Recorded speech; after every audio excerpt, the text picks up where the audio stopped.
Hello, Internet! Jesus loves you. My name is Cody, and this is the Christian News Show we do every Monday, Wednesday, and Friday. And I'm actually kind of excited about today's show because it's actually positive news stories, which is never something that happens. And the first news story is about children, because usually when you think of children and safety, you don't really think that they are that safe. You go, what is this world coming to? Mostly, I think, just because whenever you go to a news site or watch the news in any way, you hear about another school shooting. And it's kind of a sad thought because it is so terrible, but maybe, just maybe, when news sites talk about school shootings so much, it's because that's what people check into their websites for. Well, it's called sensationalism, and it is very much a thing. But because of this, most people think that there are school shootings just everywhere, and the world is just on its downhill spiral. But a new study is proving otherwise, saying that since 2003 to 2011, life is actually getting better and safer for children. And the reason that's odd is because we have been in a recession, and during a recession, crime usually escalates. And contrary to what the news has been feeding us, that really isn't the case. And one thing that I did find really interesting is that I found this article on CNN, which is definitely guilty of sensationalism. So, I mean, this world is always going to be broken and just awful at times, but it is good to know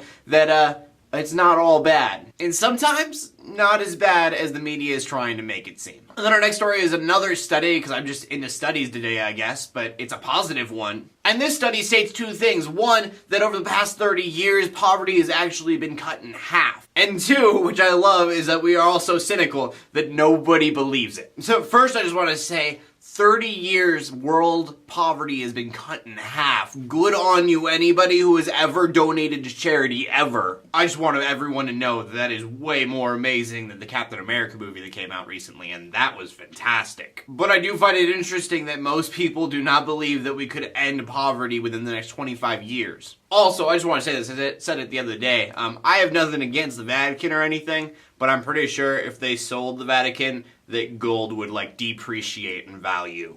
But really, if we could cut down half of where we are now within the next 30 years, that would be a huge accomplishment. And when you're looking at the numbers in front of your face, there's really no reason why we couldn't do more than that. Sure, you're always going to have the big first world countries that are always going to have a little bit more than everybody else, but I do imagine a world where first world countries have their Android phones and third world countries at least have an iPhone. And that was just such an incredibly unnecessary joke that I wanted to make. But seriously, the time era that we live in right now, there is no excuse for anybody to not have clean water. I don't see any reason why that couldn't be fixed within the next 30 years. And since we're talking about poverty, we can go on to the final story of the day. And it brings us to San Jose, where they are talking about making these things called micro house pods. And when they say micro, they do mean micro. It is 150 square feet per house, no bathroom or anything like that. So like a bunch of micro houses would share just one bathroom in the middle of the complex type thing. And the idea of it is that the government would build these things and then homeless people could live in them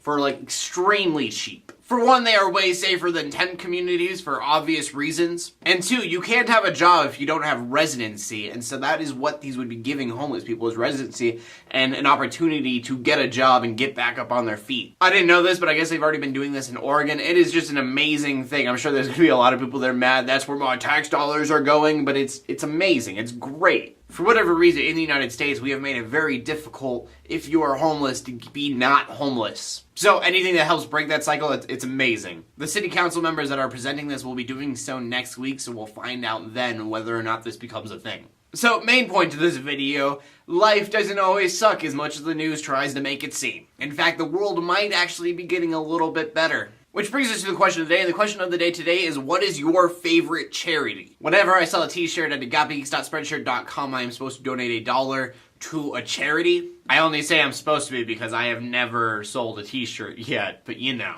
My point is that I have no idea what I would donate to, so if you guys give me some charity ideas, then maybe I'll keep them on a list, and that will be what we start to use if we ever do sell t-shirts.